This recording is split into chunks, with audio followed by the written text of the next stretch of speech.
안녕하세요. 이번 주제는 좀 색다르게 접근해 보겠습니다. 바로 유시민과 조국, 그들은 동지인가 적인가에 대한 이야기입니다. 유시민과 조국은 우리 좌파 진영에서 대표적인 정치인이자 논객입니다. 그런데 이들이 정말 동지인지 아니면 적인지에 대해 문제를 제기해 보려고 합니다. 얼마 전 김건희와 최재형의 일부 카톡 대화가 공개되었죠. 그 내용에는 우리가 몰랐던 사실들이 담겨 있었습니다.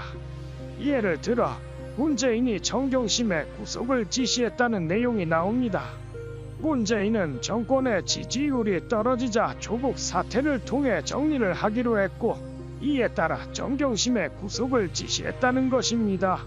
또 다른 내용으로는 유시민이 대권에 욕심이 있어 서초동 촛불을 키우고 조국을 이용했다는 말도 있습니다.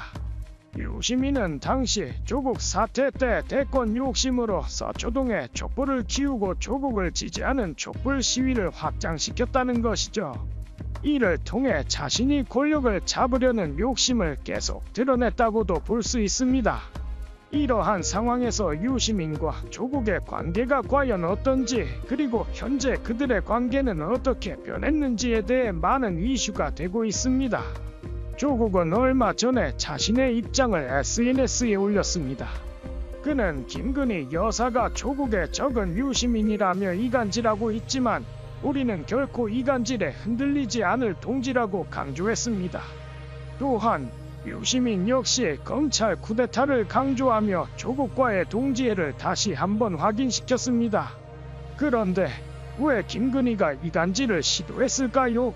조국은 이에 대해 강력히 반박하며 우리는 굳건한 동지임을 천명했습니다.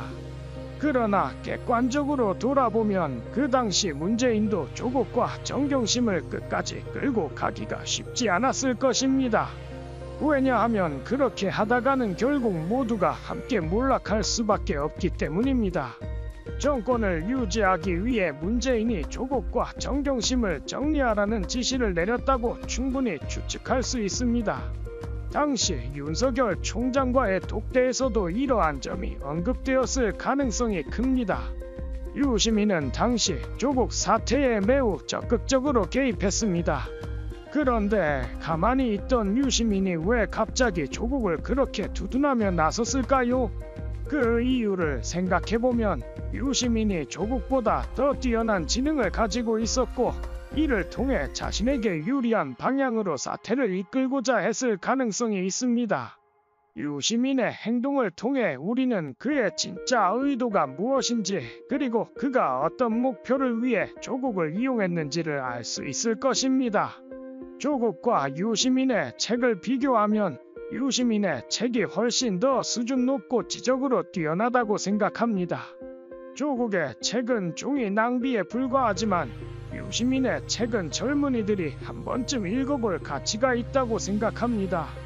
정치적으로 변질된 부분과 최근의 내용은 제외하더라도 유시민의 저작들은 세계적으로도 인정받을 만한 수준입니다. 경제학과 과학을 다룬 책들도 훌륭하게 써냈습니다. 그러나 유시민이 컴퓨터를 빼돌리는데 증거를 보존하고 조국을 끝까지 비호하는 모습을 보였을 때 그의 의도에 의문이 생기지 않을 수 없었습니다. 유시민은 계속해서 조국의 가족이 인질로 잡혀있다는 주장을 펼쳤습니다. 가족을 인질로 잡아 조국을 압박하기 위해 그들을 몰살시키려는 시도가 있었다는 것이 그의 주장입니다.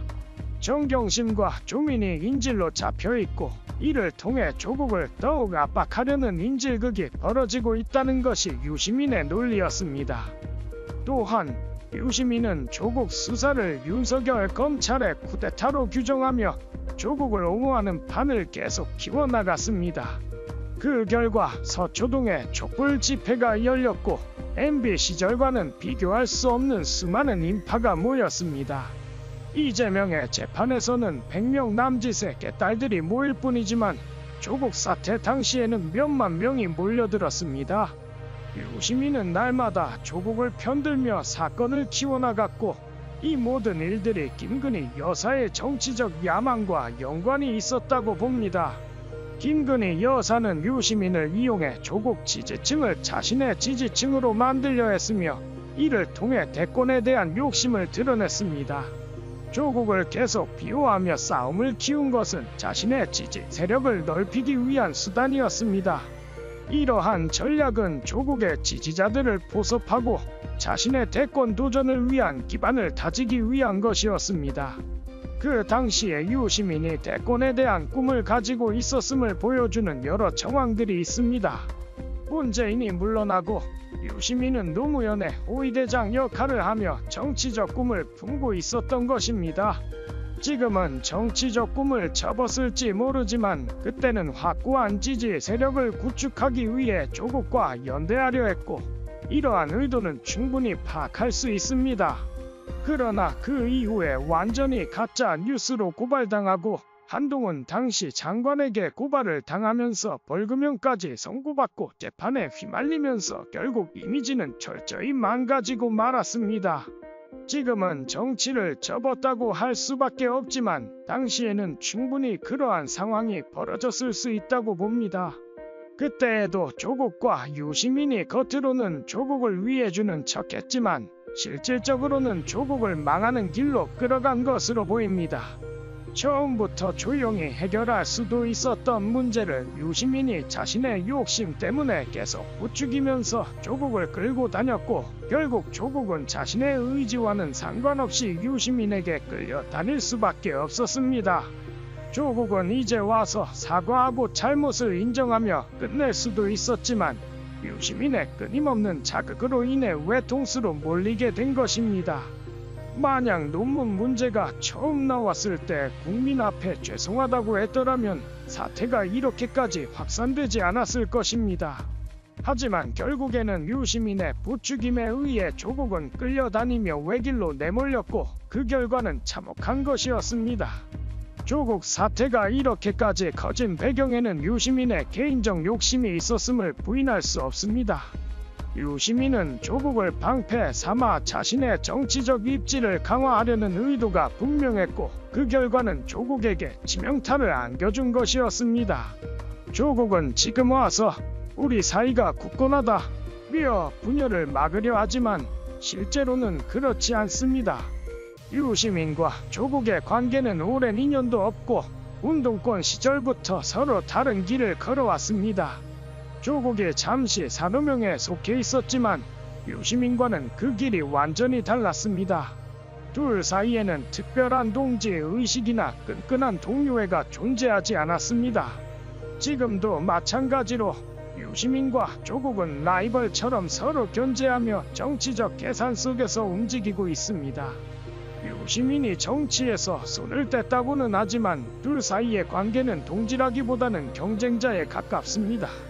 조국이 계속해서 정치를 한다고 말하고 있지만 유시민이 그를 지지할 가능성은 거의 없습니다. 이번 선거에서 유시민이 누구를 지지했을까요? 조국을 지지했다고 보기는 어렵습니다. 유시민은 진심으로 조국을 도와준 적이 없으며 민주당을 지지하더라도 조국을 지지하지는 않았을 것입니다. 과거의 김건희 여사의 카톡 표현처럼 유시민이 조국을 희생양으로 이용한 것이 아닌가 하는 합리적 의심이 들 수밖에 없습니다. 앞으로 좌파들의 합종연행이 어떻게 전개될지 특히 총선을 앞두고 그들의 움직임을 주시할 필요가 있습니다. 과연 누가 누구를 밀고 조국이